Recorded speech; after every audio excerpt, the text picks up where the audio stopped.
What's up, guys? I am the Kanganator, and today we're going to go over the beginning walkthrough for Kroq Gar's legendary campaign. Now, this is actually a really tough one. It took me many tries to get this, but with a few right moves, you'll be absolutely sorted. Now, going over some of the racial attributes for Lizardmen in general. The geomantic web, this isn't going to play too much of a role until later in the game, when you can actually afford to get it ranked up to the top tiers and increase your geomantic web. So you don't need to worry about that in the early game. Special spawnings, very useful. I use these as emergency armies, just in case you get attacked somewhere. You don't have any defense, and then you can just spawn a free army, essentially, and they tend to be a little bit stronger. So that's how I found the best way to use these ones, and be suitable for every task. That's absolutely right. Their monstrous creatures are really awesome. Now, the star of the show, Kroq Gar himself. Let's have a look at some of his abilities here. Upkeep minus 10% for all units. That is awesome. Leadership plus 10 for Lord's Army. That's okay. That's pretty good. Upkeep minus 50% for swords and cold war units. Now this is the really important one. This is the one that you can be using most of all, because swords, because you're fighting Skaven mostly, and swords are so good against the early Skaven units. You will be able. They can take on 5 to 10 rats, each of them. So you're going to be heavily outnumbered most of this campaign at the start, but your swords are going to pull through for you. Armor plus 20 for all your big monstrous creatures. That is also really awesome. That makes them super tanky. Leadership plus 10, making them last longer so you can control them longer. That's really cool. Ambush success times plus 25%. I don't know if it's something about the game, but like, I found my ability to actually ambush people quite limited in the game. So I don't know if that's a weird bug that's in the game at the moment, but you can try around and have some success. But I always got caught out by this game, and they always ambushed me instead, so that always sucked. Right, so with that in mind, let's get started. Okay, so the main priority when you very first start is to take control of the initial province. Now, this one is under Skaven rule, but this one isn't. So one thing that we're going to do very early on is recruit a lord. And we'll choose a good one because he will get some experience. Let's have a look. We got strong, we got discipline. I like this one. That makes all my units super awesome. And we're just going to get him to go and take that immediately. There's no point in putting him in a march stance or anything. It'll always take him 2 turns. And there just so happens to be some treasure there, so we can go get that, and hopefully we can get some cash.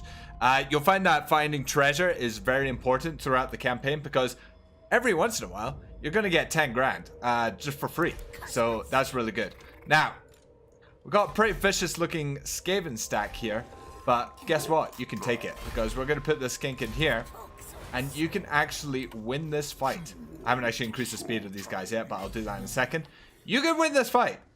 As unbelievable as it sounds, even with just this. But that's because swords are really good. Now, the thing you got to watch out for are the storm vermin. The storm vermin are actually going to do some damage. So you kind of want to assault them with as much stuff as possible. You want to get a good surround and focus them.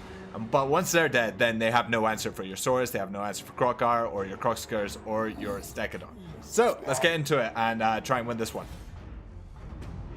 Okay, so in order to win this battle, I recommend a couple things.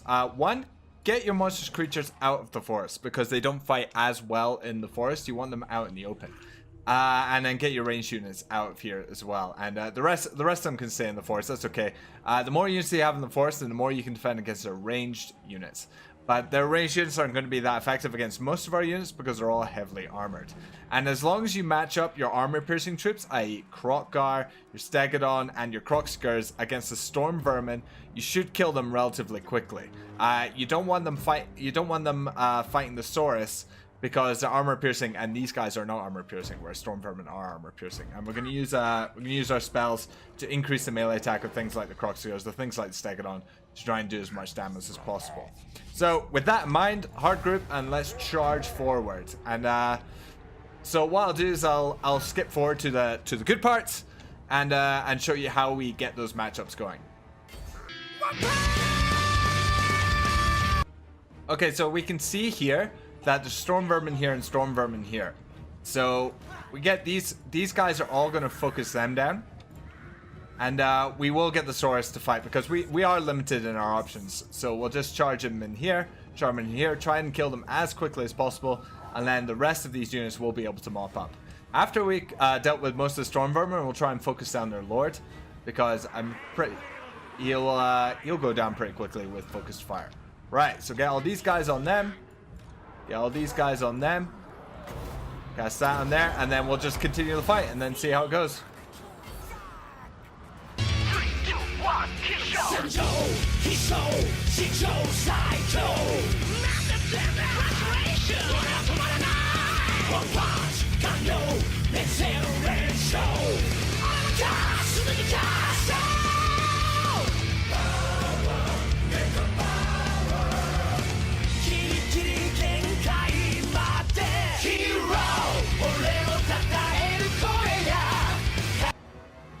Now that we got most of the enemy units running, we can focus down their lord here with our units. These guys came back, so we'll just get our Stegodon to deal with them.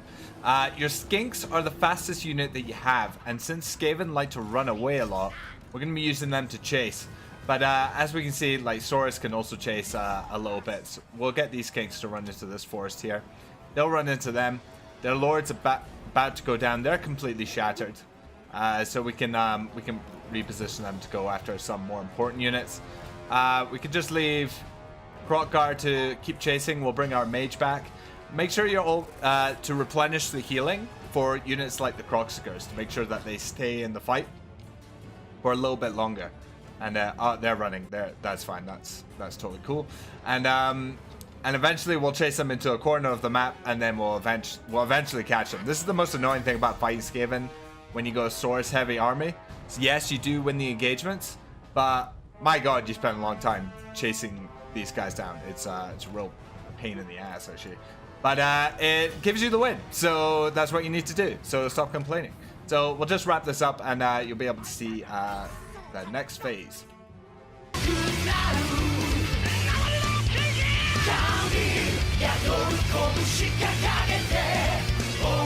So, as you can see, Saurus are really, really, really good. I caught 305 kills. Even these guys did really well. Everyone does really well. That's the thing about Skaven. They really suck at melee, especially their slaves. Okay, so with that victory, I like to get the unit replenishment, because we are going to go after this army. We won't be able to finish it off this turn. That's not going to be able to happen because we're out of movement. Which sucks. So we're going to go back to our province. We're going to heal up as much as possible. Root Marcher as always. And in terms of skills, this is an absolute necessity. You need to go down this route, get Draft Master, and get Lightning Strike as fast as possible. The ability for you to target, because if you take your Saurus army and go up against 3 stacks, it'll be an even fight, and you're going to lose quite a lot. If you got Lightning Strike and you can gauge each one of those armies individually, you will absolutely dominate those 3 stacks. So this is absolute necessity, because the Skaven units are so cheap, they're never going to have they're never going to have 1 stack on their own like this. So you absolutely need to get Lightning Strike, and it comes with added benefits because the blue route is actually quite good. Go for either Iron Discipline or Fervent, because you want to take out all the Untainted as much as possible. I tend to go more for Iron Discipline, because once you take out these Skaven, you're not going to be fighting that much more Skaven. There's no Skaven up here, so who cares? So Iron Discipline is quite useful. Hang on. And then maybe a level or in Ancient Cunning. I know you're plus 25%, but it doesn't hurt. Draft Master is really good. +1 recruitment and +1 unit experience. It's awesome. After you get Lightning Strike, always get this. Minus the upkeep of your units. And then finally, that allows you to get this one, which is really good. Minus upkeep, extra campaign unit movement, extra unit experience. Grab that and you're all good. In terms of this, do not get the one, do not get this one, because this is not going to help your Saurus units that much. You'd think, oh, it's already got 50%, and then you add 15%, then you add 8%, and then you've got this, which adds another 5%. That's like 90 or 70 odd percent. So if I do this, that makes it 90%. No, that's not how it works. It doesn't stack up quite as nicely as that. So that's a little bit of a waste. I would probably, I know, go for this one. Make your Stegodons and stuff cheaper for you to house. I think that's a pretty good one. But it's up to you what you go for. So important, get this first, and then whatever. Who cares? Right. So now that we've done that, now it's time to recruit a few more Saurus, because that's what we like. We're not going to be fighting any large units that I remember. Nope, we're not fighting any large units. So we're just going to make a bunch more Saurus. And then this guy's going to go over there in a couple of turns. Here, we want to, what's it? Yeah, we just want, we want public order. Now, this is really important that you get this public order because you might think, oh, it's legendary, so you can farm rebellions. You don't want to farm rebellions because this is what happens. You only have one army. You're not going to have the cash to have more than one army because it's going to be an expensive elite army, which is fine. So that means you're going to be defending here because nothing can attack over here. The dwarves are never going to attack you or anything. You're just going to have this one army, so it's going to be here. What is going to happen is you're going to get rebellion and you're like, shit, I have to go back and defend because you don't want to build a wall because that's precious space. So you go back and defend and then all of a sudden the Skaven arrive and then just fucking take your settlement like straight away because you had to go away and deal with the rebellion. So you have to go for public order to try and make sure that that does not happen. Now, in terms of the grand scheme of things, you really want this, but they're actually going to be a really good ally eventually. They're going to like you because of war with Clan Mordekin. And these guys you're got a non-aggression pact with, they'll like you. These guys also like you, so we'll get a non-aggression pact with them. And eventually you'll be able to start trading with them, which is cool. And these guys as well will become a solid ally. And then you can start trading with them as well. What's going to happen in the long run is you'll claim this territory and then you're basically just gonna kind of hold this territory and defend against all of the shit that's going to come up here because there's going to be a lot. And then eventually you'll be allied with these guys, but you don't want to break that alliance because you don't because they're going to be really good allies. But you really want this province because the amount of money you can get because it's got a special building chip. Eventually the Skaven are going to come along here and take this. That's when you can sweep in and take it for yourself. Because you're probably, there's a couple of provinces along here, but you're maybe only going to get one of these provinces. Because it's so hard to defend here and here. Because you're only gonna have that one army. Because your income is gonna be so poor. So with one army, it's really hard to defend here and here. So basically you're just gonna be defending here until this is taken. Then you can take that. That's easy to defend. And that's gonna be a good income boost. After that, you're waiting for these guys to come along and fight the Skaven for you because they're going to be really freaking powerful and they'll start defending attacking here, so you don't need to defend here anymore. Then you can expand out here and start taking these provinces, and that's when you can actually start expanding. So it's a bit of a slow start for Kroq Gar, and do not worry about any of this. You don't need to deal with any of this until the end of the game anyway, so it's not really a huge deal. And as you can see, 3 Saurus, 159 apiece. We'll be quite close to going bankrupt, but we'll get this guy to go take this. We'll beat here, we'll get some more money, and once he's taken this and this, then we can disband him, and then our income will be better. So we're going to skip forward a couple of turns just so you can see what happens, and then, yeah. Oh, just a little heads up, I actually forgot about this, but when you recruit here, the enemy, there's a chance the enemy will attack you. And that's exactly what they did, and I lost a couple of units. I lost the Kroq Gars, but that's actually a good thing, because the upkeep for Kroq Gars is so big. And even for the Stegodon, like, look at this, 421 upkeep for the Stegodon. I mean, it's a monstrous creature, so I like to keep it, but you could get away with getting rid of this, because these guys only cost 159. And generally, they're going to do as much work, especially in the early game, as a Feral Stegodon will. So don't worry, you can just auto-resolve the battle. As long as you did the first battle and kind of won fairly decisively, the auto-resolve will win, and then you can go take this. Right, see you in a bit. Okay, so now it's turn 5, and we've managed to take the entire province. The garrison here is tiny. We sent out our scouts to go and scout the settlement so that we can see if there wasn't an army in there. There wasn't. There's an army here. Now, we got these guys to the north. There's a stack of 9 versus our stack of 7. You'd think, whoa, that's a bit dangerous, but it's not, because Saurus are amazing, and we've got a Stegodon, so we just absolutely crushed that. You start off at war with them, so you might as well go for the war, or you might as well kill them off. and that will kill him immediately. This is quite a useful ability, but I think at the beginning of the game we really need money, so we're just gonna go for that cash. Oh, it didn't actually kill him. I thought it would because he was in the tunnel stance, but maybe we can finish him off. No, apparently not. So we did trespass against our friend, but we got that non-aggression pact with them, so it's not too bad. It might take a while to get that trade agreement now, unfortunately, because of the trespassing, but it's not the worst thing in the world, and we can try and get a non-aggression pact with these guys. I'm not really sure. Oh, it's gonna go for it. Fair enough. And we also got the trade agreement with Tor Lesor as well, which is pretty cool. You want to keep an eye on this to get defensive alliance and stuff as well eventually, and you want to keep an eye on these guys for trades as well, because that's going to be really important for your income. Now, in terms of buildings, we got public order here. We need money, just money everywhere. Money. And this guy, he's going to go off and collect some treasure. Booyah! That's exactly what we wanted. So you're after this 10 grand. And that's a pretty good magic item as well. So that's pretty cool. Now we check to see how much treasure there is. Let's have a look. There's 2 stacks. I'm actually going to go for these. I'm going to keep this lord and go for these stacks.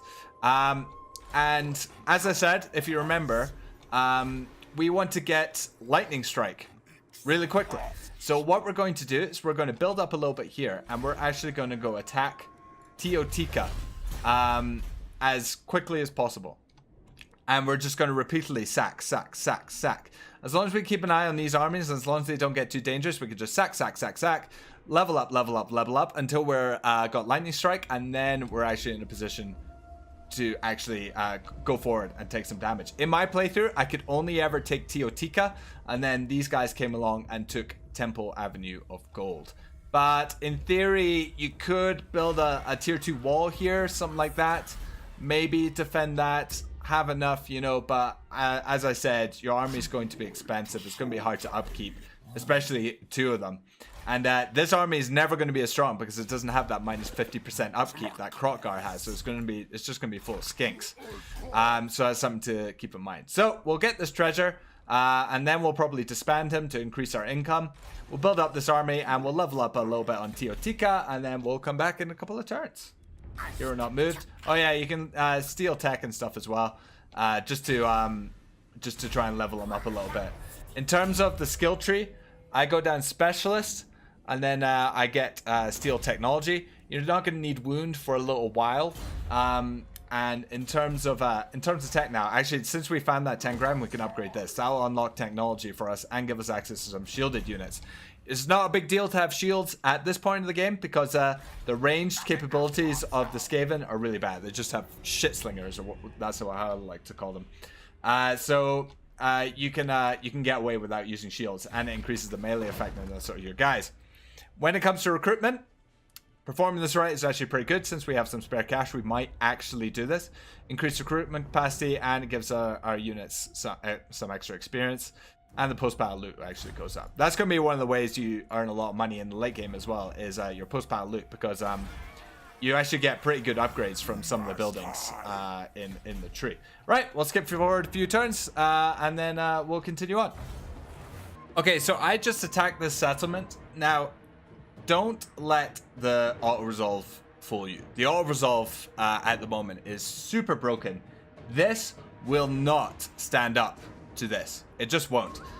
So when you fight it, just send Stegadon and Kroq Gar at the gate, smash it down, get all of these guys, well, maybe like half of them, to climb the walls. They'll absolutely destroy everything on the wall, send the other swords down through the gate that you've just opened, and you will definitely win. If you all resolve this, you'll still win, but you can fight this to make it more efficient. That's exactly what I'm going to do. So, just a heads up. And that's what happens when you actually fight the battle. You only lose 225 units.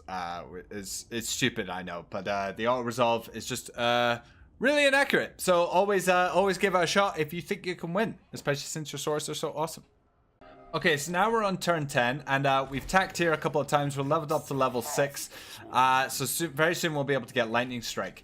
They moved a near full stack to defend here right after I attacked it. But I was just like, yeah, whatever. I went for the attack. The ult resolve was pretty balanced. If you fought it, you definitely would have been a lot more one-sided, and I wouldn't have lost a lot of units. So I had to recruit a couple just to replenish a bit. But now we can kill this guy. We can keep attacking. They sent an army down here to chase this guy. I've actually I decided to send this guy out a little bit further. Because you never know what you can get. You can get all kinds of crazy shit from these. And I've already found 2 stacks of 10 grand, which is great.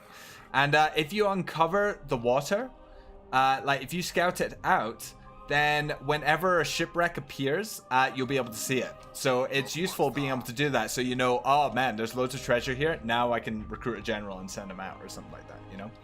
And so we just recruited a little bit more in here because I lost quite a bit. And we'll just continue with the ravaging. And I mean, you might lose a bit here and there, but this way we'll get leveled up and up and up. And we still got the effect going on from our right as well. So we can just back up, we can heal up a bit, and then you didn't actually get any experience from that. That's a bit weird. And then we can recruit a bit more. We'll get a couple of spears just in case. They bring rat ogres at some point, and we'll always just get this guy to steal tech. Stealing tech is really useful, and it does stack. I double checked, and it definitely does stack, so that's pretty cool. And ideally, what you want to do is get these guys up to level 20 so they become immortal. So when they die, doesn't matter, they just come back, and they're awesome. In terms of buildings, cash and more cash. Build these. This one gives you an extra 5%. And you're just going to be building cash. We're upgrading this to level 3. Once we can get this to level 3, we're going to build a wall here just to keep it safe, just to make sure. And see, our public order is actually positive, even with just that one public order building. So that's really cool. And we got this upgraded, so we're researching through the technology, but now we can research up this way as well. So we're getting a few options in terms of technology. So we're not gonna run out of things to research. Continue recruiting here, continue attacking, maybe go down here, attack there or something like that. We can get this guy to go scout over here next turn maybe. So we can see what kind of army is lurking in there to make sure that we're not going to get caught off guard by a sneaky ambush. Alright, so we'll come back in a few turns. Yep. Okay, so now it's turn 16, and as you can see, we still haven't really made much progress. All we've been doing is attacking, and basically they can build armies as fast as we can.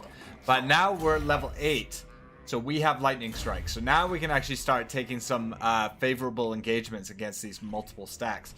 There was, don't be afraid of the really big stacks, because your sources are really good, and they will win. So after this, we're going to get geomantic sustenance to reduce the upkeep, and once we've got that down to minus 15%, we can take this, which is going to give us a lot more utility for our army, which is really cool.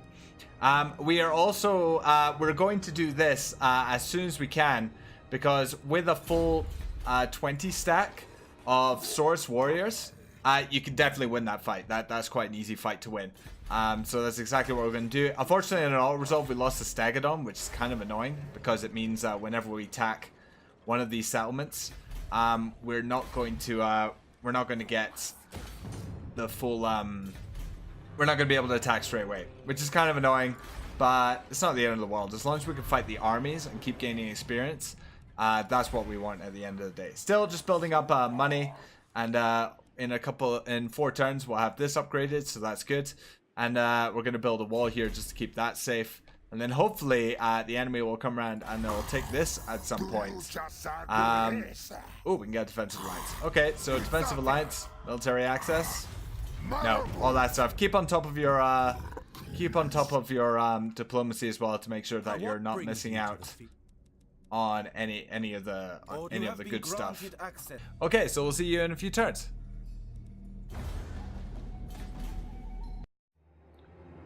Okay, so now it's turn 22, and unfortunately we got our hero critically wounded, but he's level 16 now, which means he gets an ancient Stegodon mount, which is really awesome. And once we put him back into this army, it'll allow us to attack siege-wise instantly, which is really good. Just leveling up our settlement as much as we can. We're getting that wall built here, so that'll be protected. Now these guys have done us a huge favor. They've gone and taken the golden tower. So we moved up. We set up an ambush here so that they can't see us. Maybe they'll come attack us. Who knows? And then, but we're going to move out and we're going to take the golden tower straight away from them. So that was good. So now we'll have this access to this building. And there's a really good building here that gives you an extra 600 income. And when you've got that, you could actually maybe get another army. And in which case you can maybe push down here and still hold the golden tower, which is really awesome. All right, so we're gonna when our hero comes back, we're gonna put him into this army, and we're also gonna do the quest battle to get his to get this thing here. And in order to do this quest, we need 2 stone markers, so we also need to get those built up. So we're gonna do that. So we'll see you in 5 or 8 turns or something like that. Okay, so now it's turn 25 and 29, sorry. And what we've managed to do is we've taken Golden Tower. These guys took it from, and then we managed to fight them back, but they've sent another stack. And we got this guy.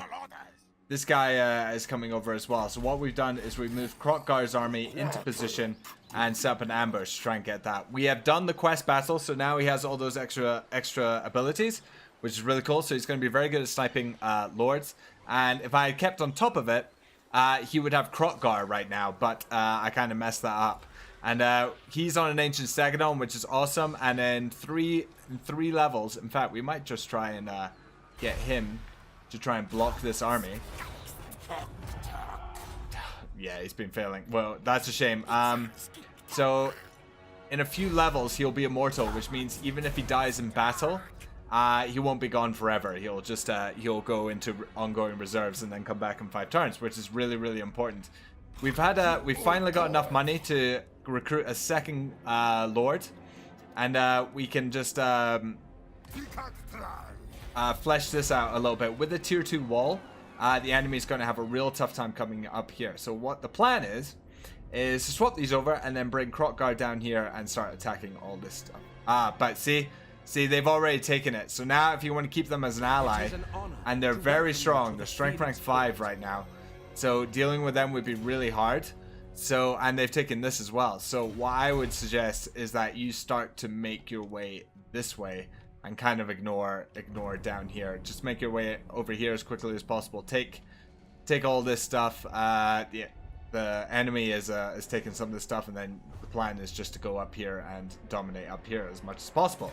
So that's the overall end game. So we'll come back in a few turns to see how that goes, because as we all know, it's a game of Warhammer. RNG is a factor. So imminent rebellion, that's here. So who cares?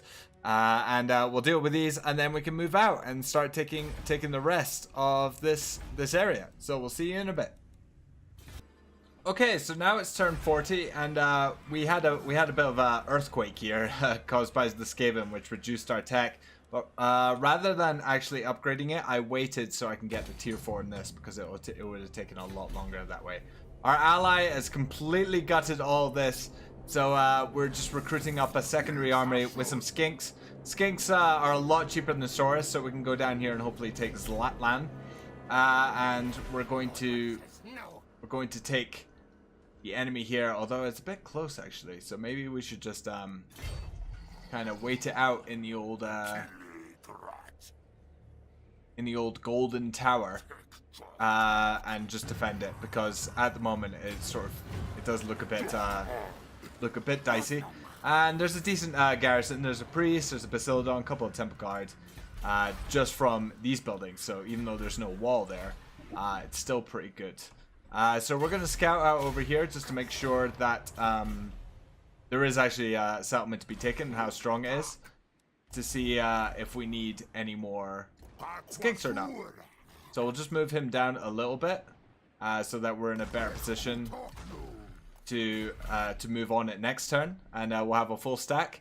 And then the plan is to confederate these guys or just kill them, so we can take the full profits. So it's up to them which one happens first. So in 4 turns we'll have that upgraded. In a couple of turns we can upgrade this again. And since we'll probably get upgrade here in a few turns, that'll allow us to build a wall. So maybe we don't need a wall here anymore. Maybe we can recruit skinks or something, because we got this, which actually makes our skinks a lot better. So a few more turns of this, and we'll come back maybe a turn 45, turn 50, depending on what's happening. This guy's coming here. We'll kill him, and then we'll take this, and then it's just a case of sweeping up here. So I'll see you in a few turns. Okay, guys, so it's turn 50, and we got tier 4. We got some growth, and we're building all up here again. Unfortunately, our ally took Zlatland. I put an army right here, and they just sailed up and then took it away from me. So I was one turn too short. So what I recommend in your campaign is try to get that as quickly as possible, and don't care about these guys. Kill them, and then you've got control of this entire province. Not having control of this province is actually a bit of a pain in the ass. So now what I'm going to do is time to go and attack all up here. Now, these dwarves have conquered pretty much all these mountains. So they will start taking shit. So you need to hurry up. Basically, you need to hurry up and take as much as you can. Let the rebellions happen. Just like deal with them whenever. In this game, I'm kind of tempted just to declare war on these guys, so I can get Orion's camp. Because if you look at the geomantic web, it kind of attaches to that, and I'm eventually going to take this as well. So, and it's a 10 settlement, or 10 strong settlement. So, you know, maybe I'll take that just as an experiment, because I didn't do it in my life. You don't need to, but it's something to consider. And take as much of this as you can as possible. Once you've done that, try and send someone over to make contact with the Lizardmen here. And then maybe you can confederate here as well. And then you kind of got this and this. But eventually, you and your allies will completely colonize this island, and it will be pretty safe. Nagarond, in my game, conquered all of their territory and all of Ulthuan. So they became so strong, like it was basically impossible to beat them. So the only way to win was through the ritual. And as I said, like, we've got a ritual available, but you can take your time in doing it. It doesn't really matter. And remember to perform your rites and stuff to get better tier of troops, because that's going to help you out as well. And that's 50 turns, guys. So, and the rats are gone. Like, the rats are dead. So prioritize killing the rats as well. But if you have to choose between killing the rats and getting Zlatland, get Zlatland. I prioritize killing the rats. And that was a mistake, because now I don't have Zlatland, and it's got freaking gemstones. It's a really good settlement to have, and it's part of a four settlement thing with this one being giving you all those extra goodies. So it's really unfortunate, but in your game that won't happen, because I told you don't prioritize killing the Skaven, prioritize going for Zlatland. So that should help you out a little bit more. So guys, thanks for watching, very much appreciated.